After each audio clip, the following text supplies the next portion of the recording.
Estoryang Kahadlokan. Bisaya Horror Stories.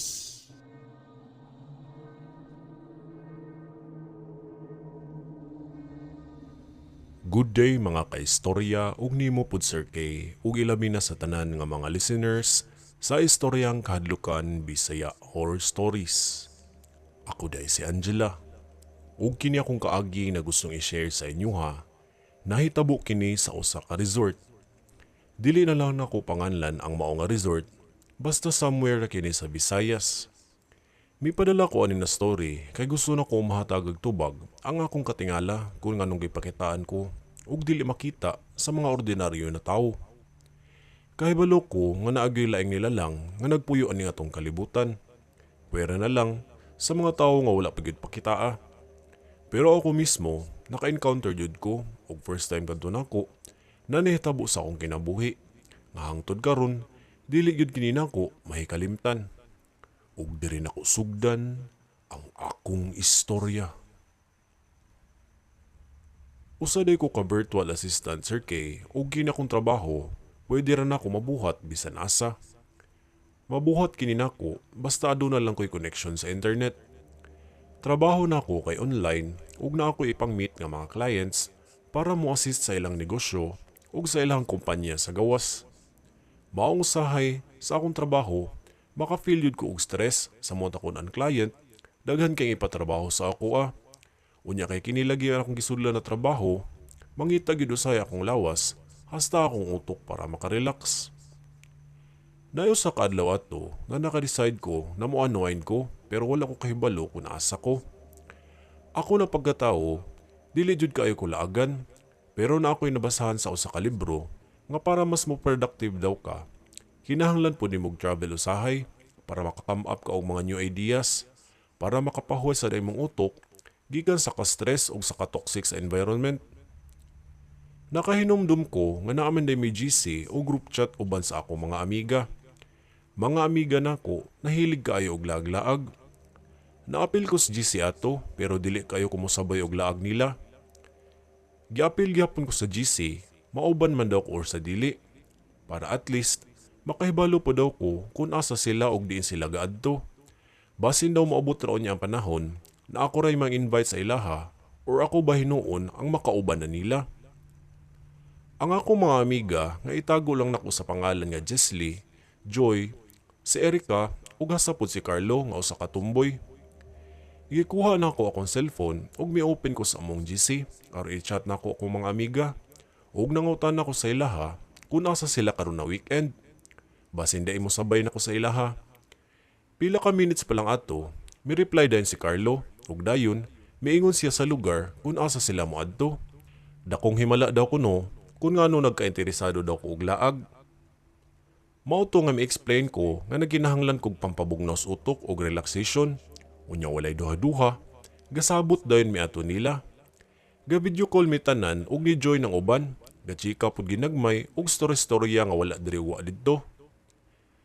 Nagiyahay mi og angkon ato sa mga dalhonon ug sa gikinahanglan pang bitbiton. Mao to nga nasettle nang amo ang sabot. Ako ato syempre nananghid ko sa kong mama ug papa kabahin sa among laag. Okay raman sad nilang mama ug papa na mulaag daw ko usahay. Kay para pud ko no mahalin ako nuko. Kay sa tinuod lang, wala pa yun ko kasulayan ang naakoy makarelasyon. Kay lagi, naanad ko nga mag-inusara o sayo-sad yun kaayo ko nangita og kwarta. Anyways, mao to nagkasinamot namin nila ug mularga mi ato sa Sabado sa kadlawon aron sayo mi makaadto na resort. Nakabook na mi adto ug mustay mi adto ug balik do ka adlaw. Fast forward, adlaw na to sa among pag-adto sa resort. Nikuha mi ato og isa ka room para butangan sa among mga gamit. Isa sa akong mga amiga kay nagdala kini og tent. Kay kung dili daw kuno ganahan mo higda sa room, naaray tent nga pwede katulgan sa gawas. By the way, pwede ra day adto na resort ang magdalag tent, basta dili lang daw adto dool sa dagat magplastar. Pagkabuntag ni ana, okay ra ang dagan sa among paglingaw-lingaw namo ug enjoy jud kayo mi ato. Kay first time lagi namo adto na resort. Kaon-kaon, unya storya-storya sa mga ganap sa kinabuhi. Pagkagabi na ni ana, nagdala ko ang amiga nga si Jesly ug ilimnon nga pangpa-chill sa amoa. Dili siya ingon nga hard, pero igo ra gyud nga makafeel og pampaladok sa tutunlan.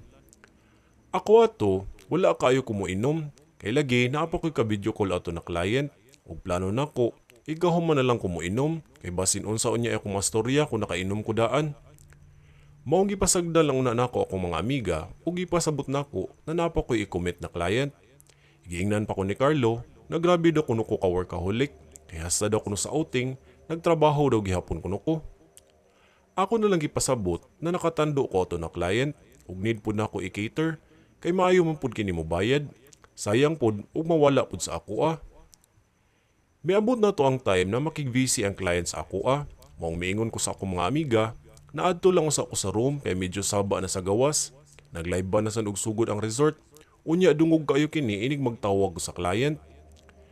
Paingon ako to sa room nga among gikuha, dihang nakabantay ko nga adunay babay sa may veranda. Nakaputi kini ug hayag kayo ang gisuot, as in hayag kayo iyang sinina. Taas kayo kini og buhok ug gatan-aw kini sa may room nga among gikuha. Nakatutok ko ato sa mong babae ug nagtan-aw lang gid ko kung nganong nagbarog lang siya adto. Nawala akong pagtan-aw sa mong babae, dihang naimitawag nako. Miapas day si Carlos sa ako ug miingon na padalion daw kuno ko kay lami na daw kuno kayo inom. Magkuha di siya sa iyang vape, nagi-charge adto sa room. Milingi ko kang Carlo ato ug dihang duol na siya, miingon ko niya kung nakakita ba siya ng babae sa may beranda. Miingon si Carlo na wala man daw, ug mikatawo pa siya kay basi nahubog na ba daw ko. Wala magyud daw kuno'y tao adto maski anino, wala sa gyud kuno siya nakita. Ako nga gatan-aw adto na dapit sa beranda, kita na ko ang mong babae, pero nganong si Carlo wala magyud siya nakita. Mibi-ay pa pag-ingon si Carlo na padalion na daw kuno ko kay murag nakulangan daw kuno ko to sa akong na-shot. Gamay rabi ato akong nalado kunta. Pero nganong mura daw, ug ako na hinuon ang nahubog, kay nakakita na daw ko ug wala makita sa palibot. Mikatawa na sad si Carlo, ug niingon siya, nga basi ni resulta na daw kini, sa sige na ko og trabaho, kay lain na daw kuno ko akong makitaan.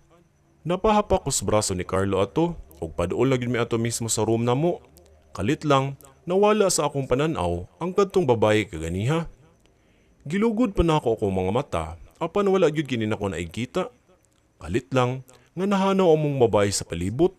Imposible pud na mawala dayon kini, nga dili man malayatan ang beranda, o sa pasad, na may mga tanong pud ato sa atubangan. Milingi pa ko to sa dapit, nga pwede niya agian, hasta pud sa unahan sa among room, pero wala gyud baka sa puti na babae ang akong nakita. Tuod, natingala ko ato, pero gibaliwal ako nalang kadto, kay oras na gyud to sa pagtawag sa client. Nanulod mi ni Carlo ato sa room ug gikuha niya iyang vape. Pagkahuman, giingnan ko ni Carlo na paapason dayon ko inighuman sa tawag. Miyango ra ko ug dayon misirado na siya sa pultahan. Mao misulod na ko ato og balik ug nagplastar ako ato sa akong laptop. Sabay tao dayon sa akong headset unya nag-online na. Sugod na to sa akong call ug taas-taas na to ang mong panagstorya sa client. Dihang napahunong ko sa akong pagtawag kay kalit lang na imituktok sa pultahan sa among room. Dili ko kabiya sa tawag kay gasigi og discuss ang client nako ug gituyo pud nako og lock ang pultahan aron dili ko madisturbo. Padayon gihapon mi ato sa diskusyon sa client. Dihang tunga-tunga na sad sa among calls, kalit lang miingon ang client sa ako nga kun nganong aduna daw kuno'y saba kayo ug mura daw kinig na ay gasigi og knock sa door. Unya dungog kuno kaayo kini niya sa ako ang linya. Mao tumiposo sa ako ug naminaw ko sa palibot. Nakadungog tuod ko og tuktok, apan pagpaminaw nako, kalit lang kini na nahunong, unya miundang. Kay nawala naman, gibalik ko og taod sa akong headset, ug mi-explain ko sa akong client na ako nang gipapahawa. Nagbutang pa kog do not disturb na signage para muundang ang sigig tuktok sa may pultahan. Samtang ga-discuss akong client, misigway ko og chat sa among GC, ug nibilin ko mensahe na dili usa magsigig tuktok sa room kay ongoing among discussion with client. Mao to, nagpadayon na gyud ko. Taod-taod, nibalik na sad ang pagpanuktok. Ug gisapot na hinuon ko ato kay wala gyud kini makasabot. Samtang galingkod ko, unya nagtan-aw ko sa pultahan. Nakakita ako ato og puti na tela sa gawas, dihang nakasiplat ko. Dako na kong kakurat, dihang ang uban nga parte sa tela, adunay lama sa dugo ang makita. Unya nakaungot kini sa pultahan. Nahibilin ang tip sa sayal na naibaka sa dugo. Gilugod na ko akong mata, apan nawala lang kini og kalit. Duda nako, murag na malik mata na gyud ko, kay lain naman akong nakita og na-feel atong orasa. Mao to, mi-chat na sad ko sa GC namo, nga dili lagi ko pasamok. Taod-taod lang, mi-reply ang usa sa akong mga amiga, ug miingon, nga wala may maski usa mianha nila, kay gatapok ka silang tanan dito sa may tent. Ako pod, nahibulong ko, nga kung si kinsa man day kahato ang kasigi og tuktok, ug unsa pod katong tela nga nagkadugo. Gisiin lang una nako ilahang chat, kay ongoing pagyud ko with client. Miingon na lang ko sa akong kaugalingon, naunya na lang gyud na nako ang kasigi og tuktok. Ug mahuman manggali ko dere, ako gyud nang gawason ug dabo-dabuhag kasaba. Nangayo na lang ko dispensa sa client ug mi-explain sa iyaha na wala ko sa amua, mao medyo saba, diyang nahuman mi og tawag. Mayo na lang gani, kay mi sabot ra pud. Pag human na sa akong call ato, milahos gyudan ko ato sa tent ug nakigstorya ko sa akong mga amiga kung si kinsa ang katong kasigo panuktok ko ganiha sa room. Apan wala nga word yun ang ilahang gitubag. Wala man gyud maski usa daw. Wala ba ka ako tripian ni nila o naghilom-hilom lang ang binuang sa kuha? Kaya wala magyud ko masatisfy sa ilahang tubag. Miingon na lang ko na kung dili mo mustorya sa tinuod, ipa-review na ko ang CCTV sa resort aron mahibaw-an na nako. Dayon, may katawa sila, hasta na lang pud ko may katawa. Kaya wala gyud manugan sa ilaha.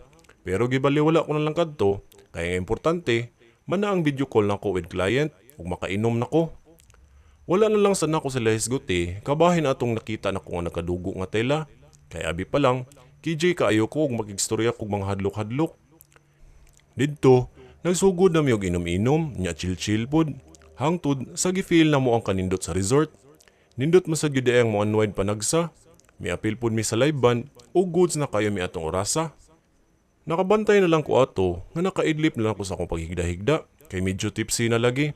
Nakabantay ko ato nga murag kusog na kay ang tingog sa balod sa dagat ug nakamata ko tungod sa kabugnaw sa hangin. Ako mga amiga ato nakatulog na puday sila sa tent ug grabe na sila kahinanok. Naka-decide ko na adto na lang ko sa room matulog kay dili na ko maagwanta ang katugnaw sa gawas. Gasabot ra man sad mi ato nila na bisan asa daw mi matug either sa room ba or sa gawas. Basta keep safe lang yun daw mi. Di po da ngay mag-uol sa gawas, kaya na ay mga roving guard nga matag oras mag-monitor sa mga tao sa resort. Padulong na ko ato sa room, diyang nakita na sad nako ang katong babae kaganiha. Naanasad kini siya sa room na mo, galantaw o gabarog na sad kini siya sa may veranda. At first, katanaw lang yun ko ato niya, o kalit lang, milakaw kini o di pa dool sa pultahan sa among room. Nakapaminaw ko sa tuktok sa mong babae. Familiar ang pagtuktok. Murag pareha sa gatuktok atong kaganiha, samtang na ako'y ka-video call. Paspas ka ay kini nga nagtuktok, nga murag kini og kasudlunon na sa room. Ako nga medyo nakainom, biduol ko ato sa mong babae, o gisitsitan ko kini aron matawag nga iyang atensyon. Basin sayo pra siya room na naadtuan, og ma-explain unta ko ato sa iya na kami ang nakakuha ato na room. Kalit lang, milingi ang babae sa akua, ug dako na kong kakurat. Dihang aduna kini siya mga samad-samad sa naong. Nagkadugo ang naong niya. Ug aduna kini bunog sa aping hantod sa iyang nagkalagom na liugan. Napaatras ko sa akong gibarugan ug misigag kalit ang mata sa mong babae. Nanglisi kini ug katanaw kini sa akua. Katanaw gyapon siya ug padayon kini nga gatuktok gyapon sa may pultahan. Sa akong kahadlok, midalikyat kog dagan ato sa akong gibarugan ug midagan kog paspas kaayo. Bahalag nagkawandag-wandag na ko ato. Nagpataka na lang kog lakaw ato, agis ako ang kalipong. Ang importante, makahawa ko adto na dapit. Dihang gadagan ako, kita na ko nga nagsunod ang mong babae sa ako ug hait kini kaayog tinanawan. Kita na ko nga galupad na kini sa hangin ug paingon na gyud kini sa ako. Nagkalamba-lamba ko ato ug nasukamod ako ang naong sa gianan. Kay plano nako, mubalik unta ko ato sa may tent. Mipiyong lang ko ato sa akong mga mata. Ug naghigda lang ko ato sa akong natumbahan. Namahalan lang ko ato kung unsa magali mahitabo sa ako Kay dili gyud ko malihok ang akong lawas atong orasa.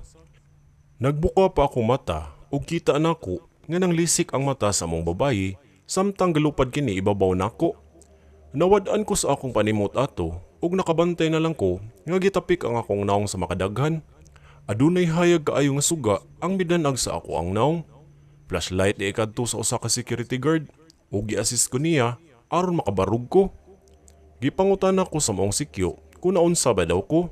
Wala yun dayon ko makatingog ato o gikalmaosan ako akong kaugalingon. Mistorya ko saya ha na nakakita kog babae na nakaputi ug taas kayo og buhok. Samdan kini sa liog ug naibahid sa dugo ang ihang naong. Didto miingon ang sikyo sa ako na mas maayo adto na daw mi sa may labi aron mahimasmasan daw kuno ko. Kay basin tungod kini sa akong kahubog ug nanimaho daw kunog ilimnon ang ako ang baba. Gialalain ko sa maong sikyo paingon sa labi ug naaray nurse nga message sa ako Ang sikyo, anara yun kini sa ako ang kilid. Dihang medyo okay na ko ug mikalma na ko kay murag nahuwasan ko sa hitabo. Nahinabi na ko ang guard ug ipa-describe niya sa ako ang akong nakita kabahin atong nakaputi na babae. Didto, mi-share pod siya sa ako na naagi daw kuno magpakita sa resort ug wala lang kini gistorya-istorya sa uban nga mga staff. Kay mahadlok pod sila na umawad-an sila og guest. Mismo ang sikyo miingon sa ako na naagi daw kuno siya makitaan. Hasta po daw to mga naguna nga mga guard sa una. Ang storya, naa daw kuno'y babae nga naghikog sulod sa usa sa ilang mga guest room ani na resort. Naghikog kini sa hinungdan nga mi-back out ang ihang mabana sa ilaha untang umaabot na kasal.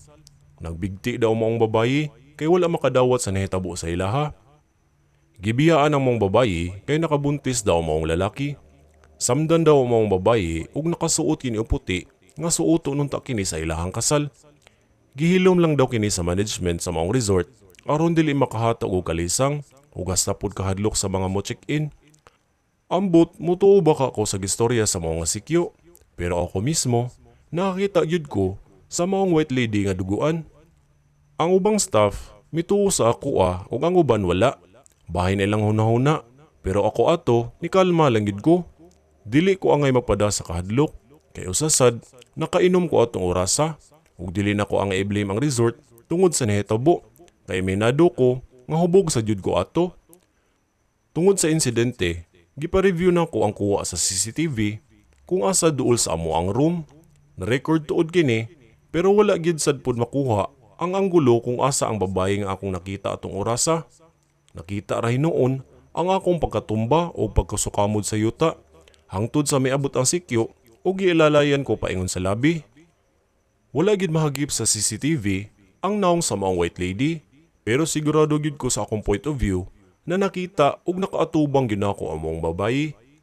Nangayog dispensa ang resort tungod sa nahitabo kay miingon pud sila na nagkulang sila og mga suga pod adto na dapit.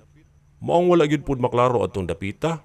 May okay ra ko sa ilaha basta wala lang yun ko magrabihi sa nahitabo. Gisultihan po na ako akong mga kauban sa nahitabo sa ako Maski sila, wala makatuo nga naingon ato ko. Imbis nga mo relax, naka-encounter na hinuon ko og hadlok-hadlok na panghitabo. Bahin ilang hunahuna sa nahitabo sa ako Kay basin, dalara daw kuno to sa akong kahubog. Ang uban, miingon pod na basin miabli ang akong third eye. Pero giagi na lang nakog pasiaw ang nahitabo. Third eye sa kahubog, mao na lay akong giingon. Aron dili lang gyud kaayo ko mahadlok.